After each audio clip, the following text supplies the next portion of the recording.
Today, we're diving into one of the most influential transformative shifts happening today in our industry, and that is how AI is reshaping financial advisory firms, from the back office to the client experience. AI is helping in efficiency versus in growth. You're seeing that much organic demand for AI-driven products yet, certainly not, say, in the APAC region. I think it still feels like 5-10 years down the line here. That said, when I look at what's happening maybe in the US, I think that firms are now increasingly trying to have those personalized experiences for clients. AI is collapsing some of these slowest, most manual parts of the workflows in general and the wealth workflows to convert that operational drag into speed. First impact is really eliminating the operational lag clients have tolerated for decades. Our clients are asking for outcomes. I don't think AI can do anything better without better data.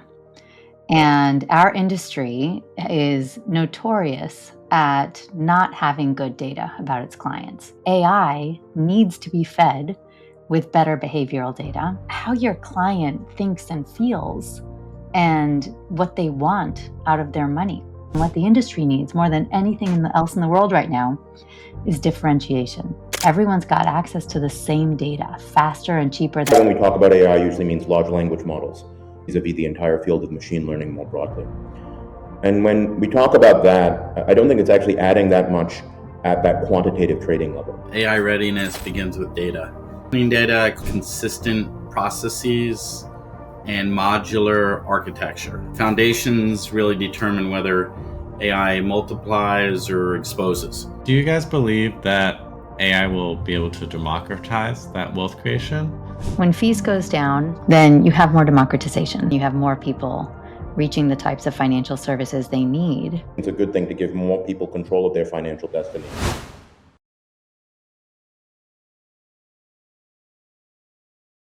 Hello, everyone, and welcome back to NextGen Finance. Today, we're diving into one of the most influential transformative shifts happening today in our industry, and that is how AI is reshaping financial advisory firms, from the back office to the client experience. We've brought together an incredible group of leaders today who are each building the future of this space from a different angle. First, we have Marla Sofer. She's the founder of Knomee, a fellow Bay Area resident like me, and she's helping financial advisory firms connect customer behavior, personalization, and decision making through data and human centric design. It's great to have you here, Marla. Thrilled to be here. Thanks, Michael. Next up, we have SJ, who is a co founder at Beaconsfield Capital and Xynon, where he's focused on creating agentic infrastructure for advisors and investment managers to offer personalized wealth management at scale. SJ, I'm so glad you're here today. Yeah, thanks, Michael, for having me. And last but not least, my colleague Barry Bernstein from ViewTrade. He's bringing a deep expertise into the brokerage infrastructure, global investing, and how AI is going to change operations and technology behind wealth platforms. It's great to have you here. Always a pleasure. Thank you, Michael. Glad to be here. So, together we'll explore how AI is transforming wealth management, from investment behavior to core systems that are powering wealth management around the globe, and what this next wave of innovation will mean for both the firms and the everyday investors. So let's dive right in. Our first question for the panelists today are, where is AI creating the fastest change with wealth management right now? And are clients really asking for AI-driven experiences, or is this more a firm lead shift? We can start with you, Marla. Sure. So today, there is no doubt that AI is helping in efficiency versus in growth. There is a mass adoption of AI meeting note takers, content creators, and information synthesis. And that's where advisors are really seeing value. So the fact that they don't need to take meeting notes anymore and lead into kind of next best actions or tasks that they may need to create in their CRM system, I think that has been adopted and it helps, but it doesn't necessarily change the meeting itself. It doesn't change the way they're engaging a client directly. So, to answer the second part of the question, I think it's helping advisors get rid of the processes that they didn't like or that were eating too much of their day up to sit and write an article was taking a really long time. And now they can write a blog or an article or a website or a social post really quickly with just a couple of prompts. And so that is where AI has really taken off so far. And I'm excited to see when it actually is going to change and improve the industry, but we're not there yet. Awesome answer, Marla. Yeah, wealth managers really love that it's speeding up, those things that they don't like to do so they can really focus on the parts that really matter. And that's usually the things that they are liking to do, right? So, yeah, definitely a great transformation happening there. And how about SJ? Where are you seeing the greatest and fastest shifts happening with AI? Marla has it exactly right. I don't think you're seeing that much organic demand for AI driven products yet. Certainly not, say, in the APAC region. I think it still feels like 5, 10 years down the line here. That said, when I look at what's happening maybe in the US, I think that firms are now increasingly trying to have those personalized experiences for clients. And I think in some cases, maybe you don't even recognize that it's AI underneath in some way, right? That may be generating the advisor's model portfolio to a large degree. It may be still very human in the loop kinds of things. It still feels very incremental. And I think it speaks to a broader issue that when you're dealing in a highly regulated area like wealth management, there's always a lot of pre-specification that has to take place. It's not totally greenfield like an area like, say, coding assistance, where there's been an explosion of highly valued startups and lots of different products. So I think this is probably an arena where it takes a longer time for AI tooling to percolate through. But I think we are slowly seeing the effects, even if the end client can't see it. That makes a lot of sense. And Barry, where are you seeing those drive and those experiences, changing through the power of AI? AI is collapsing some of these slowest, most manual parts of the workflows in general and the wealth workflows. So, where we see it is onboarding services, issue resolution, very similar to the other panelists that they mentioned. And it's in theory, it's gonna speed up that responsiveness. It's gonna replace waiting times. It's going to convert that operational drag into speed. It's going to personalize things as we see it, as we develop. But the fastest real change is the question, that right now we're in a space where it's really just going to compress those core workflows. We see it at ViewTrade and really remove a lot of those manual steps, whether in operational capacity or wealth management capacity, and allow those wealth advisors, wealth managers to really personalize that experience. It's just going to expand the whole operational capacity. AI's, I'd say, first impact is really eliminating the operational lag clients have tolerated for decades, right? We're all comfortable waiting for things to happen from the other side because we know there was a human component. But I think, and we were patient as human beings, we were patient. But I think with AI, we'll be able to eliminate some of those wait times.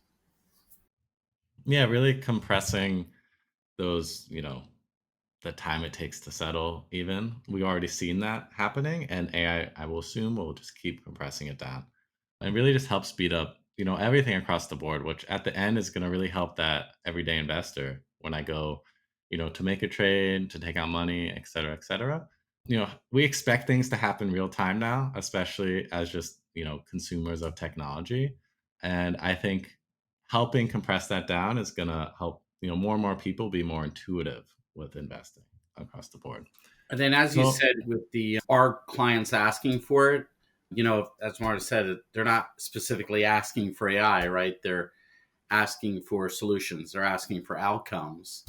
And here we are now with these tools to create that speed and clarity. So, your combo approach where are they really asking for it?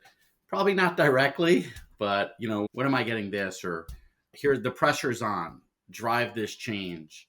So we see that in a world of competitiveness around the world, and it's something that we see faster answers, relevant insights. that's probably what they're asking more, not specifically AI. Or it's problems that, as you said, have been around forever, but they've been asking for it forever to be improved. And there just hasn't been a technology solution yet. And now that AI has come into play, we're thinking, okay, how can we apply this to actually solve that problem that we've been dealing with forever, right? And we'll get more and more into specifics on that as well as we talk. But I think that's where we, as a panelist, have really seen AI, you know, kind of redefine the whole working system because it's always been this certain way. And now we have a new tool that we can transform the experience. And I think what Marla specifically has been working on is super interesting to me. So your work focuses a lot on that behavioral aspect. So how can AI really, better understand investor emotions and patterns and biases? And what have you seen in your work? Yeah, I'll start with I don't think AI can do anything better without better data. And our industry is notorious at not having good data about its clients. Every single year, we throw, as an industry, $400 billion down the drain trying to get better client data. And the questions we ask often serve us, the industry. And so we want to know how much money you have. We're not that good at asking, what do you actually want me to be able to do with your money? What is it that you're aiming for? What does retirement mean to you? What do you want? How do I help you feel better about your relationship with money so that you don't feel worried or scared that you're going to make a bad decision or get into a product that's not right for you? We don't have that data. So if we don't have that data, we certainly can't rely on AI to magically solve our problems.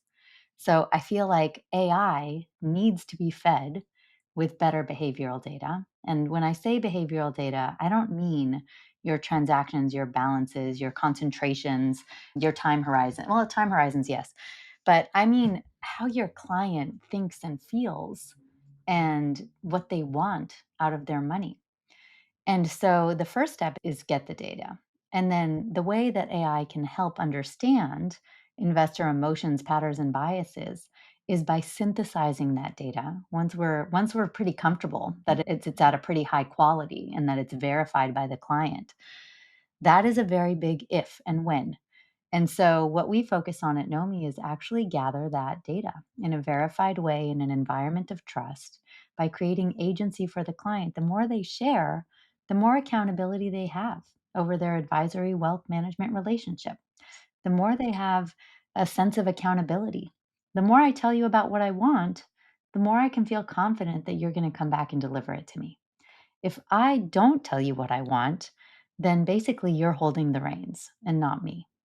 And so that's really what we're introducing. We're shifting the dynamics of agency and giving the industry something they desperately need. And what the industry needs more than else in the world right now is differentiation.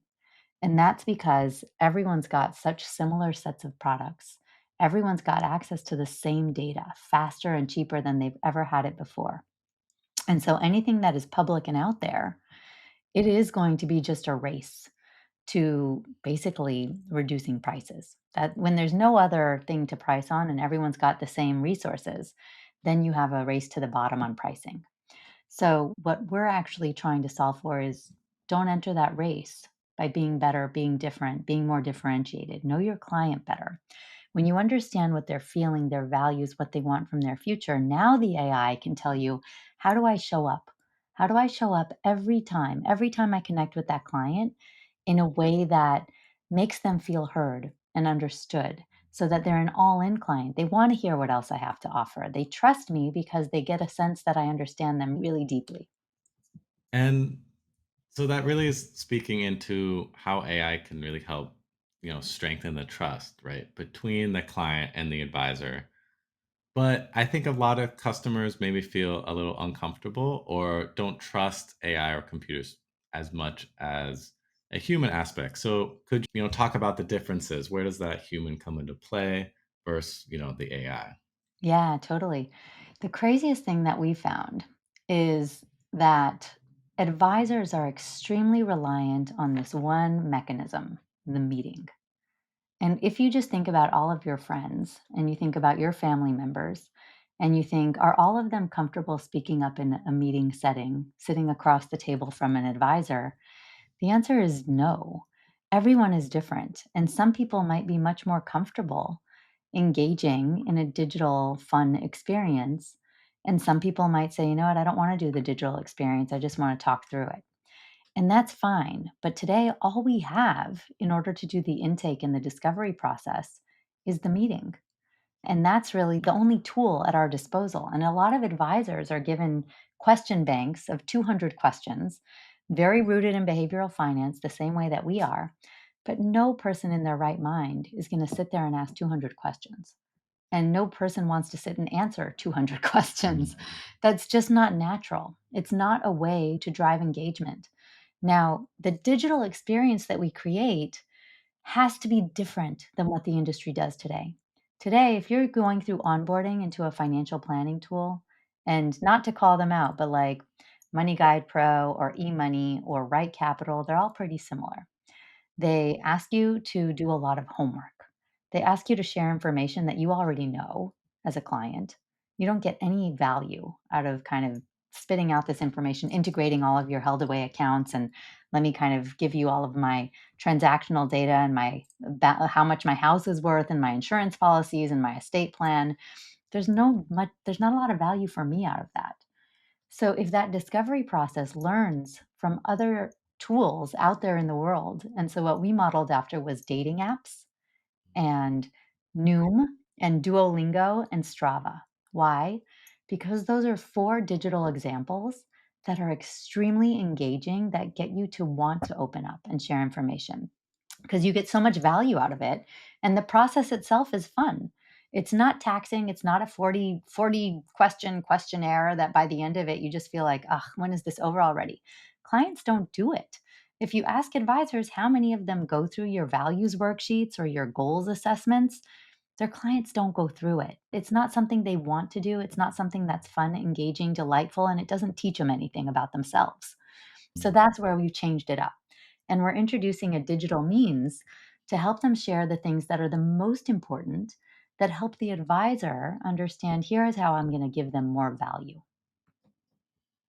Yeah, I really like that. And I think I'm starting to think about, okay, we've something we've talked about before on the podcast and just the trend in media is that great wealth shift, right? That they're talking Mhm. about from the, patriarch figure that has most of the family money, and how is that going to, transfer from that advisor down to a spouse or even to the children as well.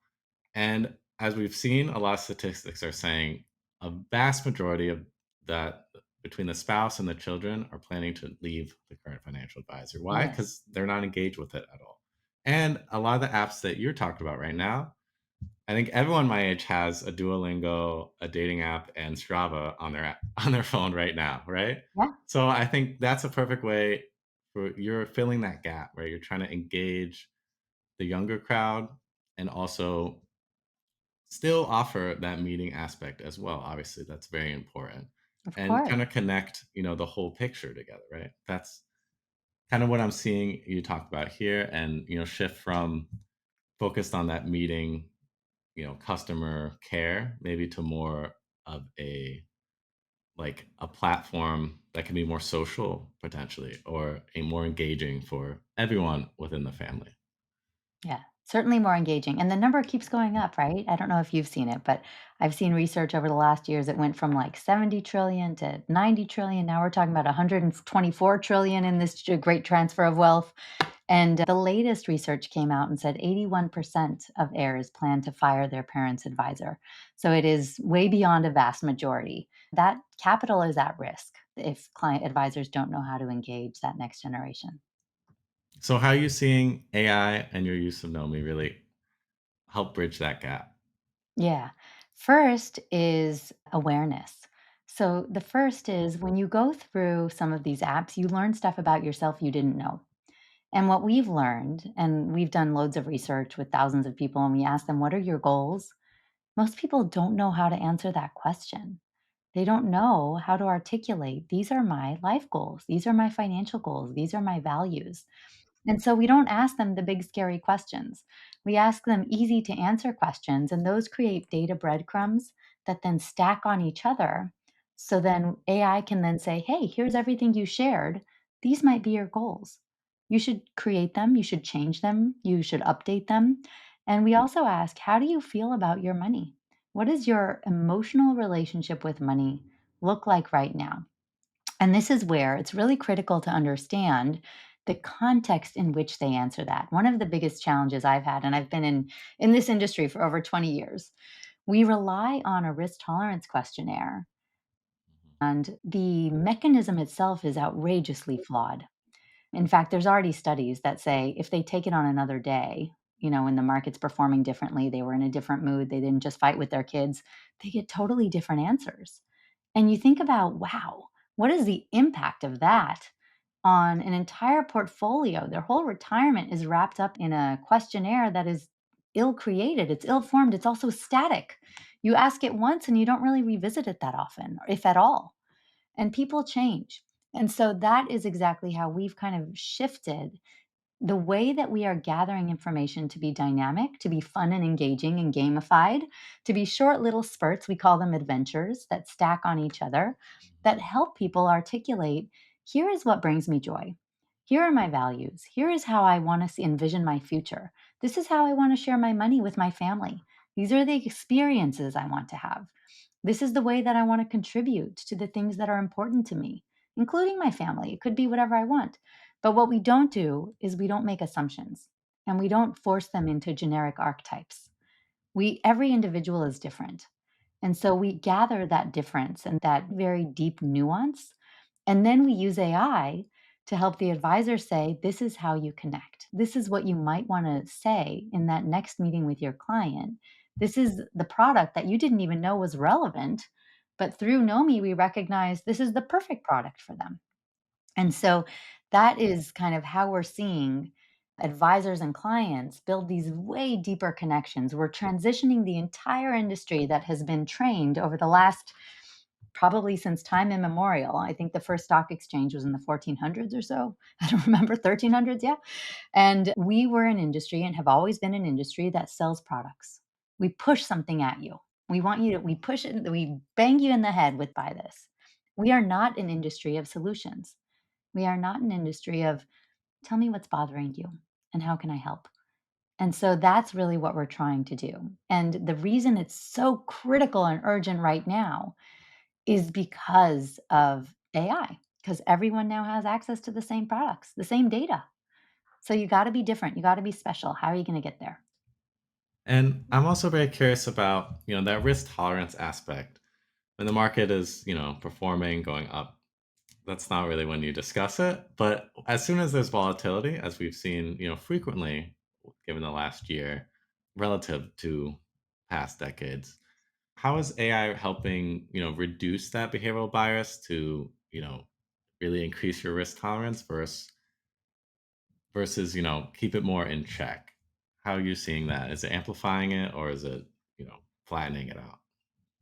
So again, it's not AI. AI is not helping out at all here. It's the data. And that you should certainly ask about risk tolerance when the markets are going up, but you should also ask about it when the markets are going down. So our psychology is what it is. AI is not going to change our biases. What AI can do is synthesize data and help us build awareness.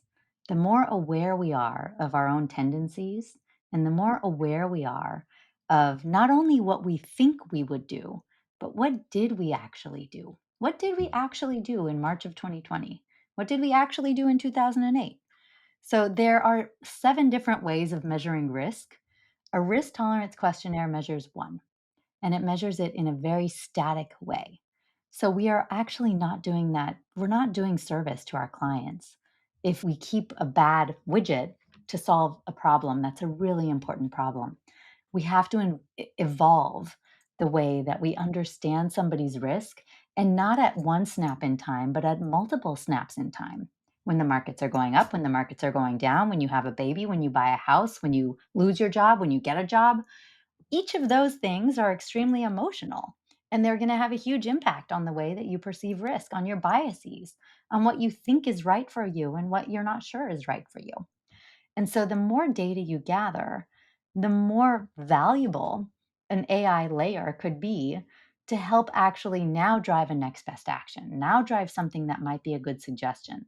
But we still have this big data problem in our industry, and that's what we're trying to solve for. Mhm. Understood. Yeah. So definitely mostly about, we need to gather the data and also use that psychologically of, okay, if I actually see what I did in the past, then I can, understand my own risk tolerance better personally, right? If I'm just filling it out one time and forget about it, as you said, depending day to day, it can shift around. If I track that over time, then I understand my actual opinion, right? Well, yeah, that's awesome. I really like that. You're definitely solving a big problem that we have with the wealth management industry right now. And now I want to take it over to SJ. So SJ, you focused a lot on, AI for trading and execution, and it's really been taking off recently. So how do you see AI improving any research, signal generation, risk flags, or, portfolio construction? So I think it's important to understand there's a lot of different levels to the market.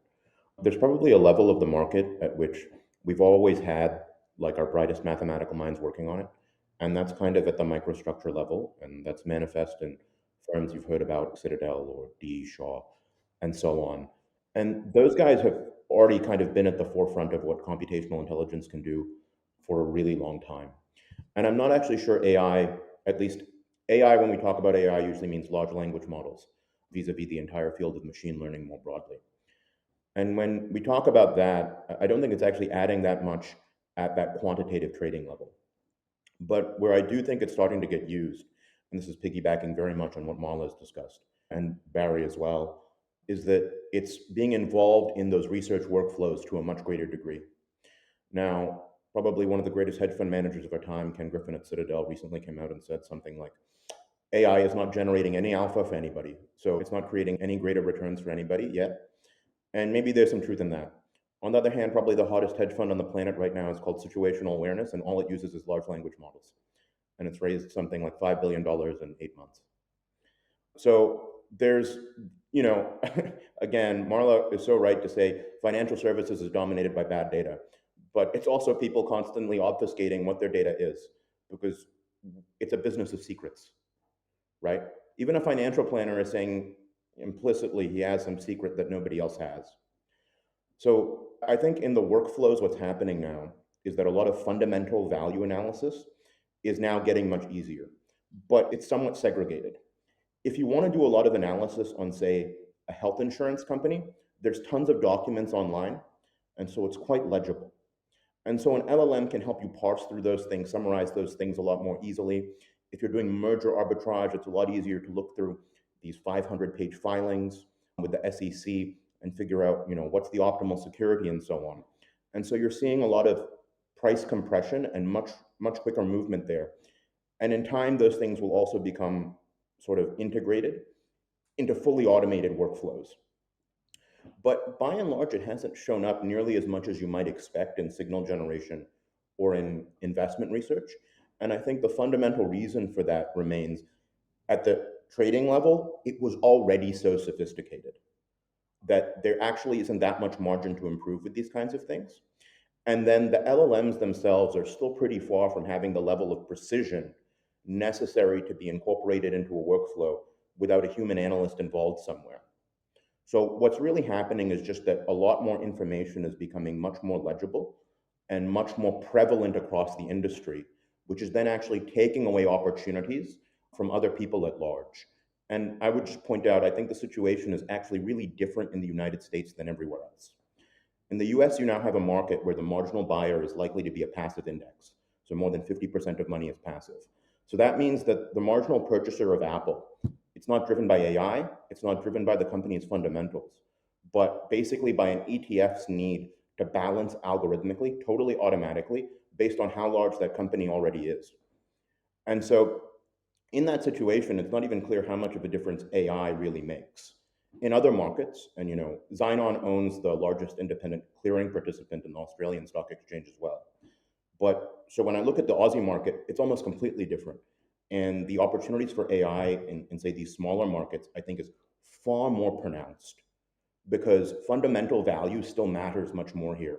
The multiples are much lower. Companies are priced much more closely to cash flow. So, I can't give one answer, unfortunately. So I've digressed in a few different directions, but hopefully given you a flavor of the different things going on in the industry.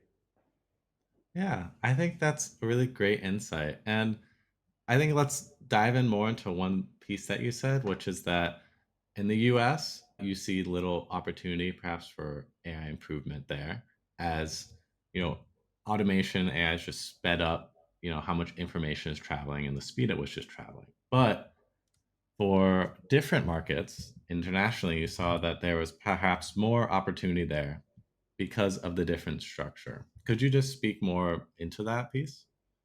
Yeah, sure. So I wouldn't say there's no opportunity in the US. I'd still say, just because the US is so much larger and so much more liquid, so much more depth and breadth than all other capital markets really put together, I think that it's probably still the place where you can make the most money, but the competition is really brutal, right? So probably the equivalent in the US would be maybe you want to look at small caps, right?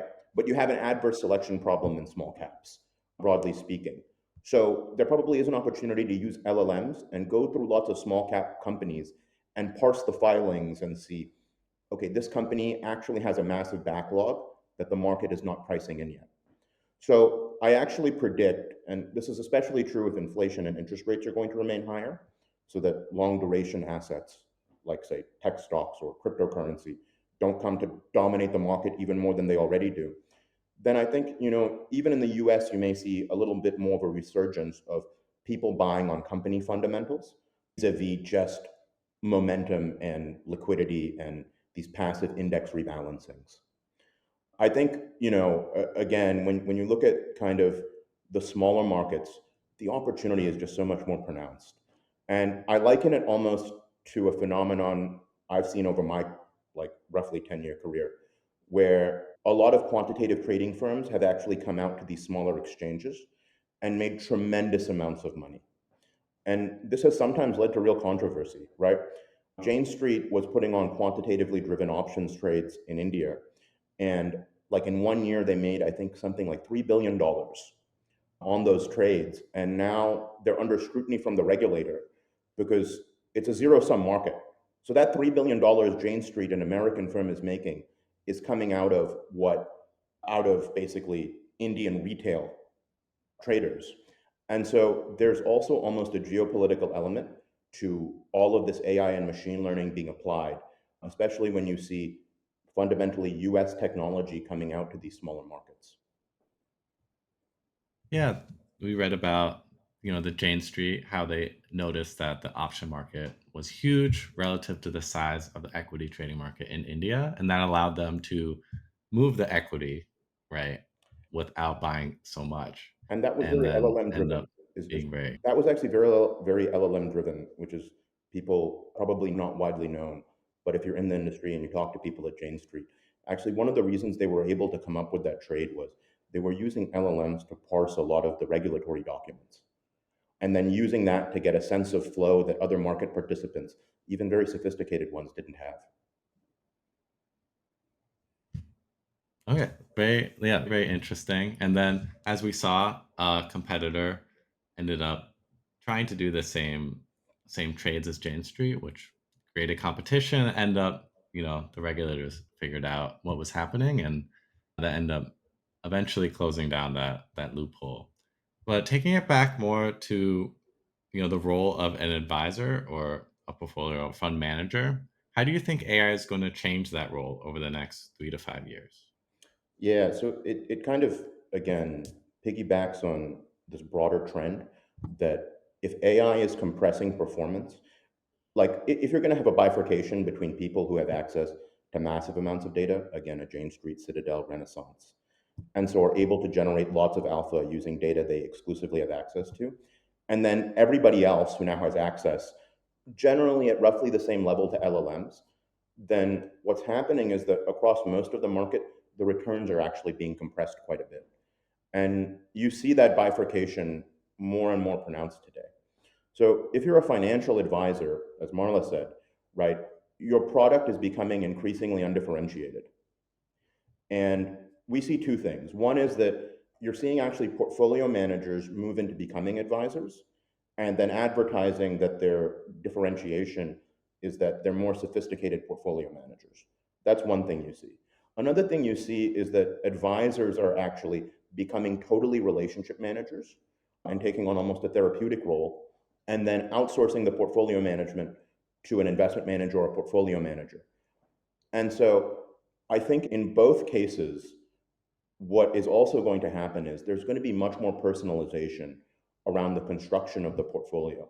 So you may see a comeback, and this is something we think is going to happen, partially in the US, but certainly in other markets, of managed accounts.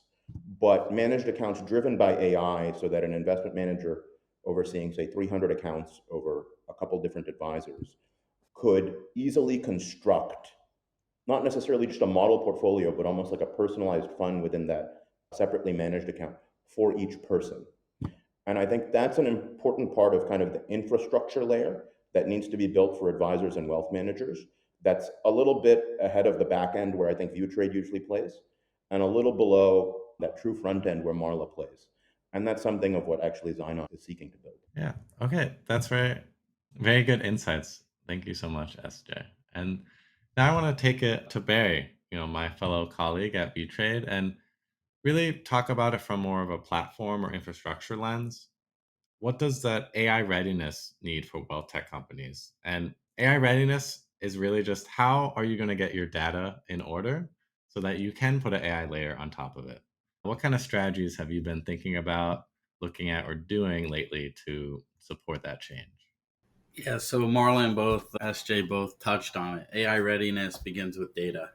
I call it clean data, I call it consistent processes and modular architecture. We all have a lot of data, and many times it's fragmented.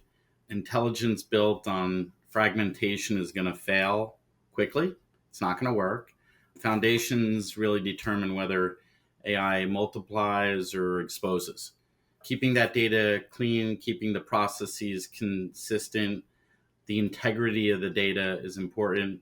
It's going to require unified data layer. You may have terms for that like a data lake or some other term, but for the most part, it just means to be consistent and contained in a modular architecture that can be communicated with. It's going to depend on standardized processes across the board. Many of the large entities, large companies around the world, they probably have data sets among different divisions that aren't perfectly unified, but the technology is here to unify that data layer. And it has to be API driven architecture. ViewTrade provides API driven architecture. AI doesn't fix the weak foundations, it really exposes them. If the processes or the decision support applications that you're trying to utilize are reliable on data, the data needs to be consistent and clean. Yeah, absolutely. I know many firms, right? We, especially when we're using vendors or partners, we're going to get data in all sorts of forms, right? And so I think a big task where something that maybe we've band-aided in the past is, all right, let's actually create a consistent process to normalize this data.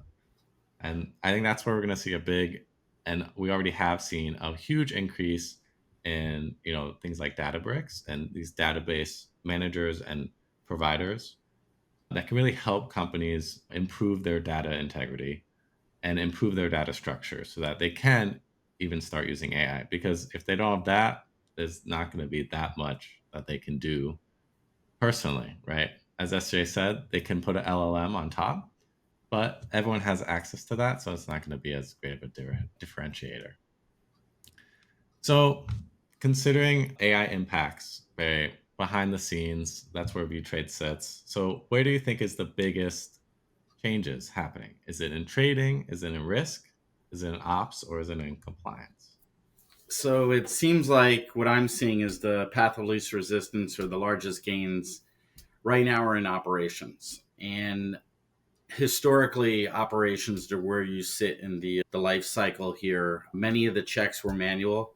kind of slowed things down. AI compresses that cycle, compresses the cycle times in an issue to resolve or reconciliation. That's where the lift is immediate. It doesn't require end user interaction. It's really the operations behind the scenes. I see it impacting operations first. It's something that you can implement easily, seamlessly, having the correct partner, having the correct infrastructure. AI can compress exception handling timelines, risk and compliance benefits. But I would say right now, operations can win the earliest. AI moves the needle most where firms feel the most drag. So the first slowness. Now, not critiquing operations, but historically, there was a lot of manual processes. They were complex, though. They were complex processes that needed a lot of human touch in the group. And I see AI impacting that the most currently. And then I think maybe something that everyone can speak on, but I'm personally very interested as well, is how do you feel that AI or just increased automation in general will impact, platform fees, execution fees, and advisory fees going forward the next 3, 5, 10 years? Where do you guys see that heading? For anyone? Yeah, we can start with you, I Barry. mean, for Down, I me, think generally go ahead. down. Go ahead, Marla. Yeah. No, I think down. I think there is when you and I agreed with a lot of what you shared, both of you, Barry and SJ, and I feel that the that premise that we have been an industry that holds secrets, and those secrets are getting much harder to protect. Everything the internet is a very big place, and if it's out there, it's findable. And so that is really creating this rush to financial advice and wealth management becoming a lot more generic because everyone's got access to the same thing. Everyone's got the same ability to synthesize whatever is publicly available and out there. Your LLM is basically as good as the next guy's LLM.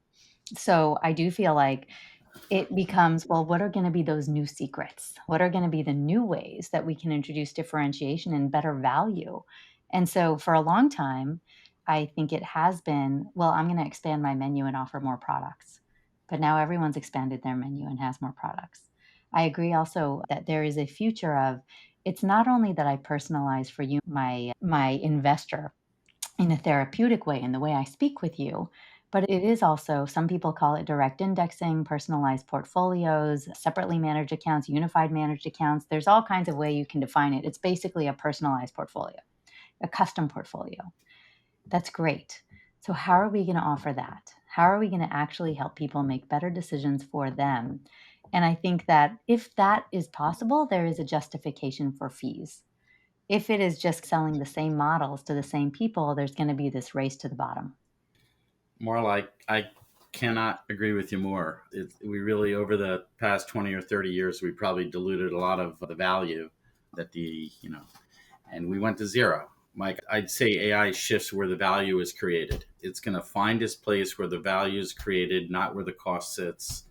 Platform fees, lean, usage based execution fees, they'll compress, and advisory fees, maybe a shift towards an interpretation. Pricing is going to follow the value. If we all communicate directly with the LLMs, how do you differentiate yourself? Well, there's going to be more trust than ever before in that advisor, assuming they're in that workflow. And then platform pricing moves possibly towards usage. Technology becomes more valuable. It's the technology that you're paying for. Execution fees fall with efficiency gains. And then advisory probably shifts to some kind of decision guidance. I don't think AI is going to remove all the fees. They're not going to disappear completely, but they'll probably transform more into a technology role. It's going to rewire where the value lives. It's going to live someplace in the model, in the cycle, but it's going to rewire it. It's going to be transformative. Yeah, absolutely. I think, And SJ. yeah, so I agree with everything that's been said broadly. So I agree that there's going to be probably a bifurcation where very high touch, high value, high end services, which are very relationship driven, are still going to have a lot of value. The underwriter in the IPO, there's a sense in which the LLM can now do 95% of the prospectus in 5 minutes. And probably in a year, you'll get the financial model done roughly that quickly too. And yet, I don't see the fee coming down from whatever. What are people charging today? Is layman, double layman? I have no idea anymore. You see everything, but that basically 6% net. So some of those things I actually don't see going away very much. On the other side, I actually think the brokerage execution fees, I don't necessarily see going down that much on net, right? If you look at the brokerage business models, they are not making that much materially less today between execution and payment for order flow than they have historically. And it's probably compressed a little bit more in the US than everybody else, but I think that's actually driven by scale more than by actual increases in efficiency. So again, with brokerage and execution, along with clearing and settlement considered as a whole, there's probably a bottom limit, which is what, the speed of light demands, right? And the fastest traders are already kind of hitting that. Everything in between and anything that is not, in that sense, extremely personalized, white glove already, I do think the fees are going to come down quite a lot. And I think it's actually going to hit product most of all. On the relationship management side, I think they're likely to be pretty persistent.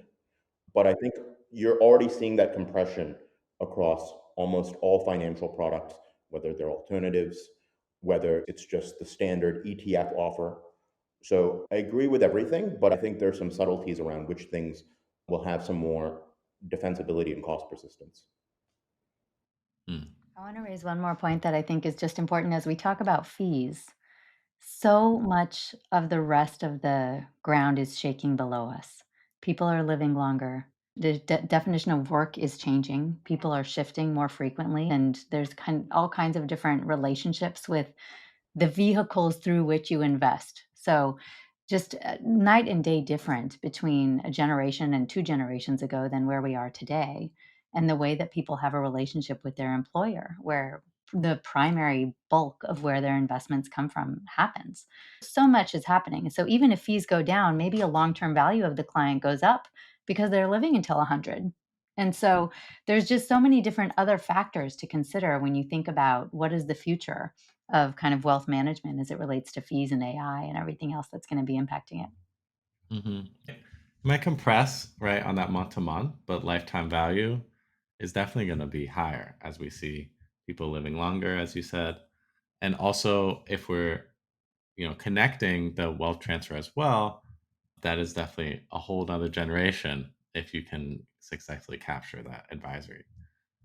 So that's something, right, we need to start to think about and not just see it so much as a short term, also very much consider how long of a long term is really out there to capture.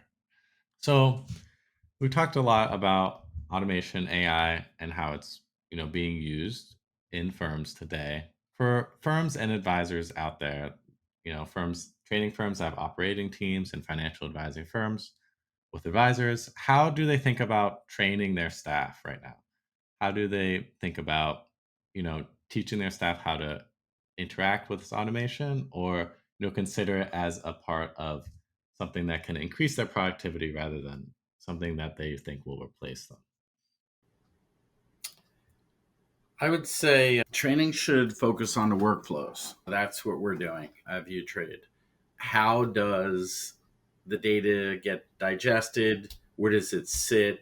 Where does AI fit in the process from a technology perspective? Clarity is going to accelerate the adoption.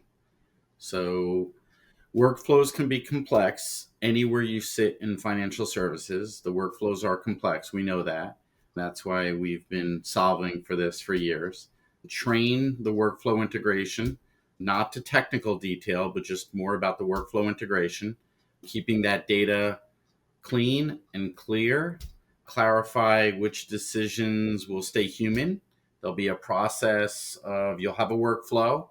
And I think we discussed it here a little, where there are some processes will probably remain human, and then map AI's role in each step. So train the workflow, not the model. train the workflow. I would say that's how you, if you're intimate with your processes and your workflows, I think you'll be well prepared for an AI rollout. I would suggest that advisors and those in wealth management get very clear and crisp on the problem they're solving and not use their tech as a crutch because the tech is going to be shifting and shaking faster than they've ever remembered it shifting and shaking in the past. So I feel like there are so many technology solutions out there. I think they need to understand how to maximize the use of that technology as a tool to help them solve a problem. So, the closer they are with understanding their client and the problem they're solving for that client, taking a very design principled, focused approach to let me make sure I understand the problem I'm solving and know that I'm going to be able to solve it, even if there's a lot of other shaking happening under them in their tech stack. That's going to continue and it's going to go at a much faster clip. So I think that honing in on, and I would guide everyone who's responsible for a technical decision in their enterprise to make sure that they can clearly answer what problem are you solving for your clients. And if that's not clear to them, then they should be wary of the shiny objects that so many people are hawking at them. Absolutely. There's definitely a lot of noise happening right now, especially with so many new AI fintech startups appearing on LinkedIn, every single day. So, from a perspective of, fintech and traditional wealth firms. So, as I just said, a lot of fintechs are using AI in very intuitive and, creative ways, but a lot of traditional wealth firms are partnering with established AI firms or acquiring AI firms to strengthen their usage. So, do you think it will help, fintechs compete, or do you think it'll widen the gap and traditionals will still be able to use AI in a better way? I could go. So fintechs, I think they've always moved faster because they have a lighter architecture. In my opinion, they have fewer constraints, right? They're able to adapt quicker. Traditional firms, have scale once they're modernized, but a lot of the traditional firms may have legacy systems, and speed is about the cleanliness of the foundation, putting the puzzle together, solving for the right problem, or knowing the proper workflow. I'd say in general, traditional firms just lag a little from legacy systems. Adoption really depends on the data and the process alignment. So not necessarily the company size, how big they are, but it's really comes from that clean foundation. So I'd say that's why the fintechs are probably more capable of adopting faster. I think that that's true. I think if you look at the history of fintech, which considered sufficiently broadly is actually the history of financial services more generally, then typically successful fintechs have combined a novel financial product, or rather, they've combined a financial product with a novel technology, and the result is almost a new category of product altogether. And so I think the fintechs that will be successful are the ones that combine AI and financial product in a way that they really come to something genuinely novel that's able to win distribution. An easy way to see this is, we're speaking about the wealth side, which has seen remarkably little innovation. But if you look over the past 10 to 15 years, there's been a huge amount of innovation and a huge amount of value created in payments, right? Almost every major payments technology company, from PayPal to Stripe and Adyen, is a vertically integrated provider of services. And I think this is unique to fintech amongst all areas of technology, right? Stripe is a payment processor in the classical sense, in addition to being a technology company. And I suspect the fintechs that win will be ones that have these really tightly coupled novel product offerings. Whereas I think when you look at traditional firms, it's going to be much closer to how do we just further personalize what we're already doing, right? Rather than some kind of new offering. So from my perspective, I actually haven't really seen, and we run a pretty active venture capital portfolio, but I haven't actually seen any new AI driven fintechs that I think are going to be extremely successful based on adoption of new technology yet. And I think it may go back to something I mentioned earlier. that in financial services and wealth management in particular, it's very highly regulated and there are lots of stakeholders. So even a very simple workflow like withdrawing money from a client's account is something that involves multiple different parties, potentially a trustee, certainly a bank, maybe the broker to whom the account is going, the advisor and his legal authority and legal structure over that money, and so on. So I actually suspect, given that complexity, it may take fintech some time, and they may need actually substantially better LLMs to catch up and really be able to create those products that will win at scale. Yeah, absolutely. There's because we live in such a regulated industry, right? I don't think there's going to be a time, it could be in the future, that we can actually replace one of those key operators or key executives that sign off on so many things with a AI system, right? I don't see that happening because AI can't really take responsibility for its decisions, right? There's no one to call. And I think that's where that ability to take authority over the decision and the judgment is where, okay, we still need a lot of human operations going on here so that we can actually operate within our legal system, how it's structured right now, right? So that is definitely, yeah, something to consider. And from your perspective, I know you've worked a bit with the regulators in Australia. Do you see them considering that at all? Or how are they considering the shift as we see more and more people want to use AI to tighten their operations? How are regulators looking at that today? Yeah, look, clearly they want to, right? And I think any country with a large retail market wants it to happen because financial advice, and this is true even in the US, right? It still remains fundamentally uneconomical to give to most people with lower account balances. And yet, there probably is something more to good financial advice than just putting someone in a bunch of passive ETFs. And people with lower account balances deserve that. I think it's very pronounced in Australia, right? Which is a very highly advised country. You know, it's got the largest retirement system relative to GDP of any country in the world. So it's got a $4 trillion what's called the superannuation system. And about half of the investable assets in the country, so half of about the 5 trillion overall, is under advice. So it's an extremely advised country.